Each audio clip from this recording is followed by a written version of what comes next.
কৈনুকৈ থাকিলে উৰকে নপৰে শতবৰ্ষ গৰকা যোৰহাট পৌৰসভাৰ কথা। প্ৰতিদিনে যিকোনো কাৰণত বাতৰিৰ শিৰোনাম দখল কৰে বিজেপি নেতৃত্বাধীন যোৰহাট পৌৰসভাই। যোৰহাট পৌৰসভাখনে কিন্তু কৰদাতা নাগৰিকৰ ন্যূনতম সমস্যাখিনিও সমাধান কৰিবলৈ সক্ষম হোৱা নাই। যোৰহাট নগৰৰ প্ৰধান সমস্যা জাবৰৰ সমস্যা। যোৰহাট নগৰৰ 19টা ৱাৰ্ডত এই সমস্যাই দেখা দিছে আৰু এই সমস্যাসমূহ ৰোধ কৰাৰ বাবে বৰ্তমানৰ বিজেপি নেতৃত্বাধীন পৌৰসভাখনে প্ৰতি ঘৰ কৰদাতা নাগৰিকৰ প্ৰতি ঘৰত তেওঁলোকে ডাষ্টবিন দিয়াৰ ব্যৱস্থা কৰিছিল আৰু তাৰ বাবে লাখ লাখ টকা ব্যয় কৰি ডাষ্টবিন ক্ৰয় কৰিছিল পৌৰসভাই। কিন্তু সেই চৰকাৰী ধনেৰে পৌৰসভাই ক্ৰয় কৰা ডাষ্টবিনৰ অৱস্থা কেনেকুৱা আজি আমি ND24 দৰ্শকসকলক দেখুৱাম। এক প্ৰকাৰে যোৰহাট পৌৰসভাই চৰকাৰী ধনৰ হ্ৰাস পাতিছে বুলি ক'ব লাগিব। মোৰ সহযোগে দেখুৱাব এয়া ডাষ্টবিনৰ দম। এয়া কোনো জাবৰৰ দম নহয়, এয়া ডাষ্টবিনৰ দম।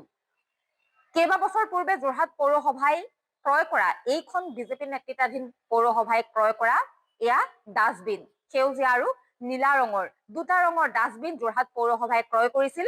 উদ্দেশ্য আছিল কৰদাতা নাগৰিকৰ প্ৰতি ঘৰৰ পদূলি মুখত এনেধৰণে এটা সেউজীয়া ৰঙৰ আৰু এটা নীলা ৰঙৰ ডাষ্টবিন তেওঁলোকে দিব, যাতে জাবৰসমূহ কৰদাতা নাগৰিকে য'তে ত'তে নেপেলাই এইসমূহ ডাষ্টবিনত ভৰাই আৰু পৰৱৰ্তী সময়ত পৌৰসভাৰ বাহনে সেইসমূহ আনি ডাম্পিং গ্ৰাউণ্ডত পেলাব পাৰে তাৰ ব্যৱস্থা কৰিছিল যোৰহাট পৌৰসভাই। সেইটো এটা ভাল পদক্ষেপ, সুন্দৰ পদক্ষেপ হাতত লৈছিল, কিন্তু সেই পদক্ষেপখিনি পৰৱৰ্তী সময়ত ফলপ্ৰসূ হৈ নুঠিল।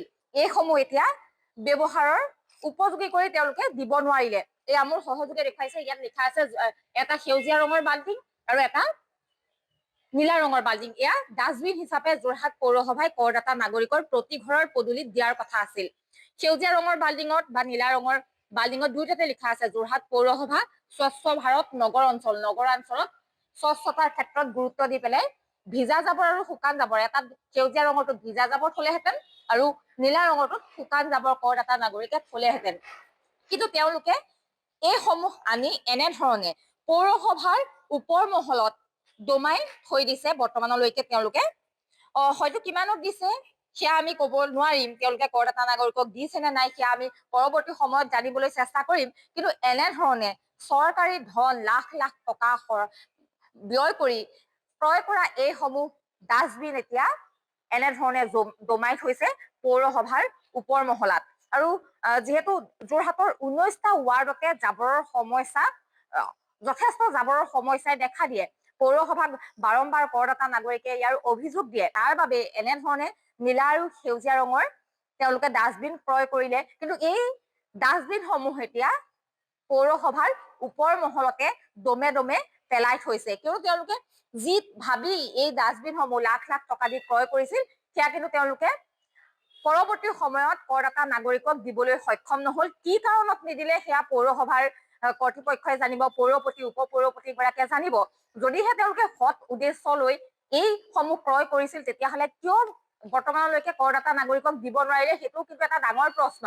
যোৰহাট পৌৰসভাখনক লৈ এতিয়া অসন্তুষ্ট যোৰহাটৰ কৰদাতা নাগৰিক, কিয়নো পৌৰসভাখনে তেওঁলোকে যিসমূহ কাম কৰিব লাগে সেইসমূহ কাম বৰ্তমান সময়ত কিন্তু নিয়াৰিকৈ কৰিব পৰা নাই। এক প্ৰকাৰে যোৰহাট পৌৰসভাই বৰ্তমান সময়ত চৰকাৰী ধনৰ হ্ৰাস পতাৰ ব্যৱস্থা কৰিছে।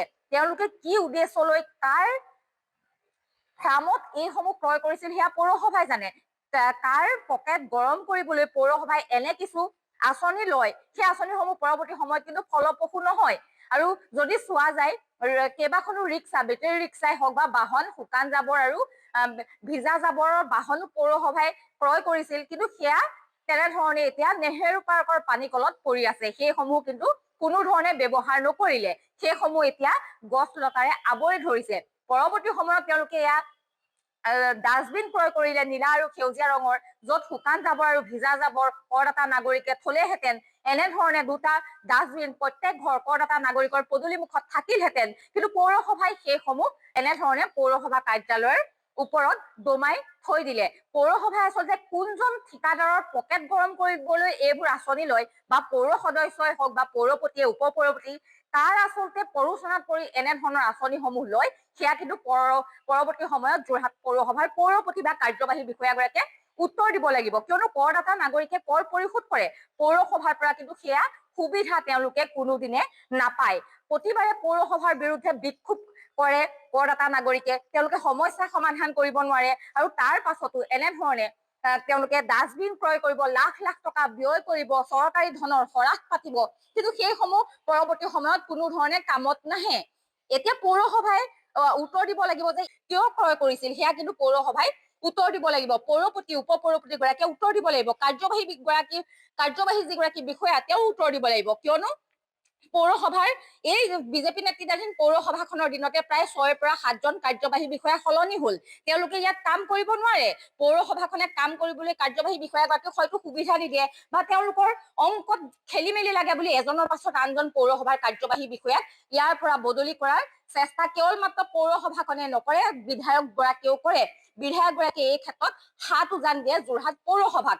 কাৰ্যবাহী বিষয়াক বদলিৰ ক্ষেত্ৰত কিন্তু হয়তো অসমৰ ভিতৰতে যোৰহাট পৌৰসভাই 1 নম্বৰত থাকিব, কিয়নো এইখন বিজেপি নেতৃত্বাধীন পৌৰসভাৰ দিনতে এজনৰ পাছত আনজন কাৰ্যবাহী বিষয়া সলনি হৈছে। তেওঁলোকে কামখিনি নকৰে, হয়তো পৌৰপতি আৰু কাৰ্যবাহী বিষয়াজনৰ মাজত তেওঁলোকৰ যি বুজাবুজি থাকে, সেই বুজাবুজিত খেলি মেলি লাগিলেই এই কাৰ্যবাহী বিষয়াৰ হৈ তেওঁলোকে বিধায়কক কাণ ভৰিবলৈ আৰম্ভ কৰে। প্ৰতিজনে এনেদৰে কাৰ্যবাহী বিষয়াক ইয়াৰ পৰা খেদিবলৈ উঠি পৰি লাগে।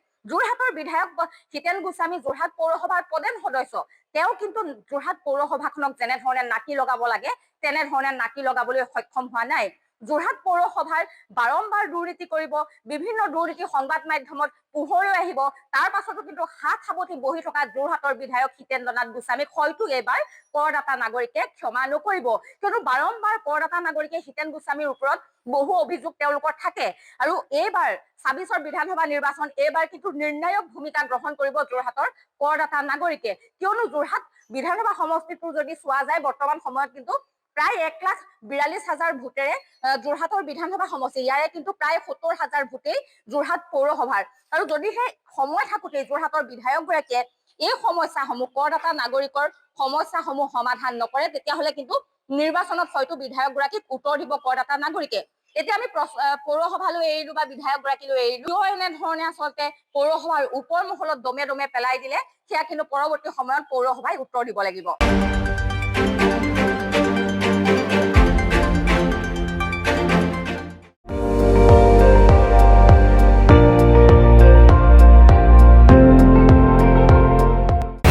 আপুনি চাই আছে ND24, সৰ্বশ্ৰেষ্ঠ নহয় সৰ্বোত্তমৰ দৌৰ।